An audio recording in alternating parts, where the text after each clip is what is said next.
आज हम सबसे पहले एंजल्स क्या होते हैं ये तो हम जानेंगे ही, लेकिन सबसे पहले हम ये जानेंगे कि बहुत सारे लोग आपके आपके पास ऐसे आते हैं जो एंजल कोर्स के साथ जुड़े हुए नहीं होते हैं, जिन्होंने एंजल कोर्स नहीं सीखा होता है, लेकिन तब भी उनको एंजल्स के साथ कनेक्शन होता है। उनको एंजल्स दिखते हैं, उनसे एंजल्स बात करते हैं और उनको हर छोटी मोटी प्रॉब्लम में एंजल्स उनको हेल्प करते हैं। लेकिन बहुत सारे लोग ऐसे होते हैं जो एंजल कोर्स सीखते हैं, लेकिन फिर भी उनकी उसके ऊपर पकड़ नहीं होती है, उनकी कनेक्टिविटी नहीं होती है और वो कंफ्यूज ही रहते हैं कि वो कैसे करें, क्या करें, हमेशा कंफ्यूजन स्टेट पे रहते हैं। तो ऐसा क्यों होता है, सबसे पहले तो हम ये जानें। ऐसा इसलिए होता है कि जो लोग एंजल्स के साथ जुड़े होते हैं वो लोग प्योर सोल होते हैं। एंजल सिर्फ प्योर सोल के साथ ही कनेक्ट होती है। कई बार हम लोग सारे कोर्सेज भी करते हैं, सब कुछ करते हैं, लेकिन हमारा जो स्टेट होता है वो बहुत ही कंफ्यूजिंग स्टेट होता है। हम बहुत लॉजिक्स लगाते हैं अपनी चीजों के अंदर, हमें हमें विश्वास नहीं होता कि ऐसा कैसे हो गया। ऐसी सिचुएशंस पर एंजल्स हमारे साथ कनेक्ट नहीं हो पाती हैं, लेकिन हम 100% उनके ऊपर ट्रस्ट करते हैं, उनके ऊपर विश्वास करते हैं, हमारा बिलीफ सिस्टम उनके ऊपर स्ट्रांग होता है, हम प्योर सोल होते हैं, हम मेडिटेशंस के साथ जुड़े हुए होते हैं, हम हीलिंग्स के साथ जुड़े हुए होते हैं, हम रेकी के साथ जुड़े होते हैं। जब हम रेकी सीखते हैं, रेकी 1 और 2 लेवल, एंजल्स ऑटोमेटिकली हमारे साथ कनेक्ट हो जाते हैं। क्योंकि जब हम रेकी सीखते हैं तो हम अपने चक्रास के ऊपर काम करते हैं, हम मेडिटेशंस करते हैं, रेगुलर हमारे मेडिटेशन चलते हैं। उसके अकॉर्ड जब हम वो सब कुछ करते हैं तो हमारे चक्रास बैलेंस होते हैं, तो हमारी सोच अच्छी होती है, हमारा मेंटल स्टेटस अच्छा होता है, जिसकी वजह से हमारी अंदर एक पॉजिटिविटी आती है और एंजल्स हमारे साथ में कनेक्ट होने शुरू हो जाते हैं। तो इम्पॉर्टेंट बात क्या है कि आपका पॉजिटिव स्टेट में रहना बहुत जरूरी है। अगर आप चाहते हैं कि एंजल्स आपके साथ कनेक्ट हो और आपको उसके ज्यादा से ज्यादा रिजल्ट मिले और आप उसमें ज्यादा से ज्यादा काम कर सकें, तो सबसे इंपॉर्टेंट चीज है कि आपका पॉजिटिव माइंड में होना चाहिए, पॉजिटिव स्टेट होनी चाहिए। और जो सबसे अच्छा जो कनेक्शन हम आंसर्स जो हमें मिलते हैं, सबसे जो इम्पोर्टेंट चीज होती है, अधिकतर जब भी हम कहीं पे भी जाते हैं, कोई कोर्स को जब हम सीखते हैं, अधिकतर लोगों की जो सोच होती है वो ये होती है कि मैं यहाँ से ये सीखूं, मतलब कि मैं यहाँ से ये लूं और फिर मैं इससे ये करूं, वो करूं, वो करूं। ऐसे हमारी सोच होती है। लेकिन अगर वहीं पर हमारी सोच एक समर्पण भाव में आ जाती है तो हमें सब कुछ मिल जाता है।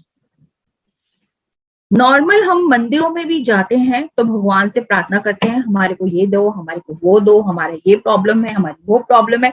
अगर हम निस्वार्थ भावना से उस प्रभु को याद करते हैं, समर्पण कर देते हैं, हम सब कुछ उसके ऊपर छोड़ देते हैं, तो ऑटोमेटिकली अपने आप सब काम होने शुरू हो जाते हैं।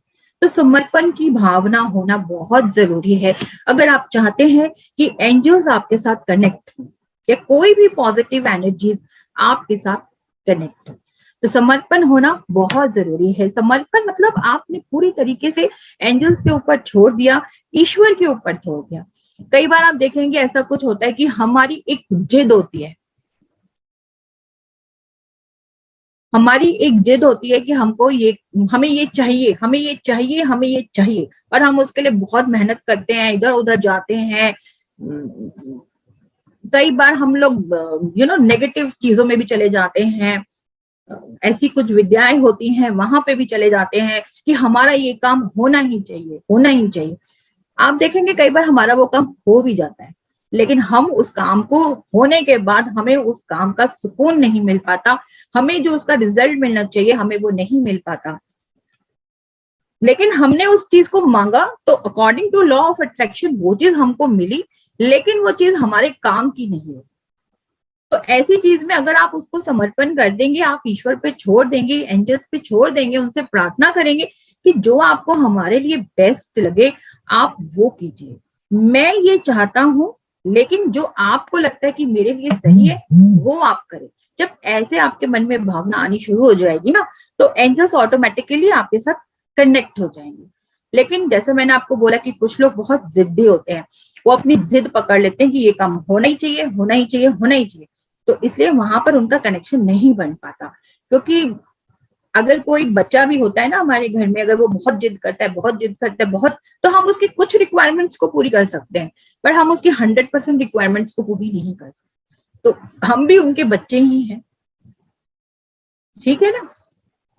जब हम रेकी के साथ जुड़ते हैं, जब हम रेगुलर मेडिटेशंस करते हैं, हीलिंग मोडालिटीज के साथ जुड़ते हैं, तो हमारे अंदर समर्पण की भावना आ जाती है, क्योंकि हमारे मन की सफाई हो जाती है, हमारा बिलीफ सिस्टम स्ट्रांग हो जाता है उस यूनिवर्स के साथ।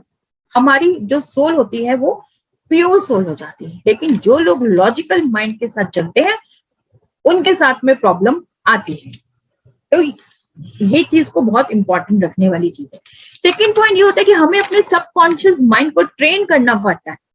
हमको अपने सबकॉन्शियस माइंड को ट्रेन करना पड़ता है कि भाई ये होता है, ऐसा होता है तो ऐसा होगा। कहते हैं ना, जादू उन्हीं के जीवन में होता है जो जादू पर विश्वास करते हैं। अगर आपको विश्वास ही नहीं है तो फिर वो काम नहीं होता है। तो इसलिए अपने सबकॉन्शियस माइंड को आपको ट्रेन करना पड़ेगा कि ये काम होता है तो वो काम होता है। उसके अलावा हम उनके साथ अपने कैसे कनेक्शंस को बनाते हैं, जैसे कि हम जब रेकी सीखते हैं तो हमारे रेकी के 5 प्रिंसिपल्स होते हैं। तो उसी तरीके से हमारे एंजल इसके ग्रैंड एंजल लेवल में भी हमारे अपने कुछ प्रिंसिपल्स होते हैं जिनको हम रेगुलर अफर्मेशंस देते हैं, रेगुलर अफर्मेशंस करते हैं। जब हम रेगुलर उनके अफर्मेशंस देते हैं तो हम ऑटोमेटिकली कनेक्शंस हमारा बनना शुरू हो जाता है।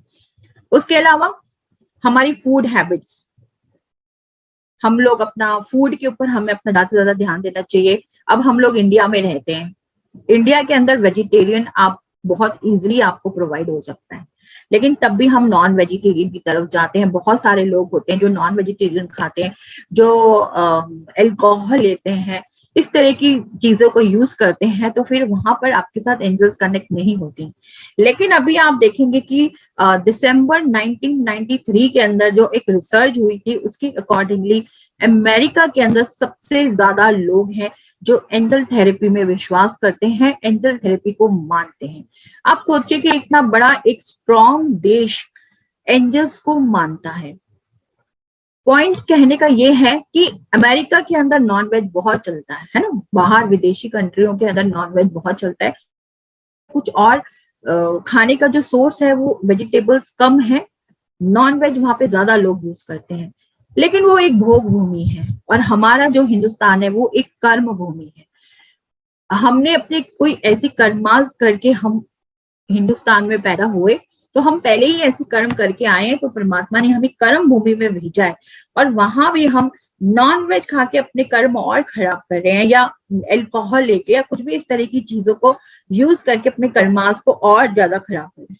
वो तो भोग भूमि में है ना, अगर उनको वहां पे 10% उसका नुकसान होगा तो इंडिया में आपको 100% उसका नुकसान होगा। तो उनको कर्म अनुसार उनको भोग भूमि मिली और हमको कर्म भूमि मिली। तो इसलिए अपने खान पीन के ऊपर हमें बहुत ध्यान देना चाहिए। जितना हो सके शाकाहारी खाना खाएं। शाकाहारी खाने के अंदर भी अगर आप रॉ वेजिटेबल्स अपने खाने में डालें, उसको अच्छे से वॉश करें नमक के पानी में, किसी भी तरीके से। आजकल तो बहुत केमिकल मार्केट में मिलते हैं उनको वॉश करने के, अच्छे से उनको वॉश करके और उसमें आप रॉ वेजिटेबल, क्योंकि रॉ वेजिटेबल आप देखेंगे, अगर आप एक रॉ सब्जी को आप रखते हैं अपने फ्रिज में या अपने किचन में, और आप अपनी एक बनी हुई सब्जी को बना के रखते हैं, बॉइल्ड वेजिटेबल को आप वहां पे रखेंगे तो वो 1 से 2 दिन में खराब हो जाती है। लेकिन जो आपकी रॉ वेजिटेबल है वो 4 से 5 दिन चलती है। तो यानी कि उसके अंदर ज्यादा एनर्जी लेवल है, और अगर आप ज्यादा एनर्जी को खाएंगे तो आपका भी एनर्जी लेवल बढ़ेगा।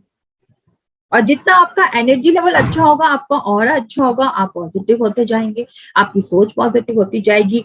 आप और जितना आपका ऑरा डाउन होगा तो आपका ऑरा कमजोर हो जाएगा, आपकी सोच नेगेटिव हो जाएगी। तो आप जितना अपने ऑरा को स्ट्रांग रखेंगे, आप एंजल्स के साथ उतना ज्यादा कनेक्ट होंगे।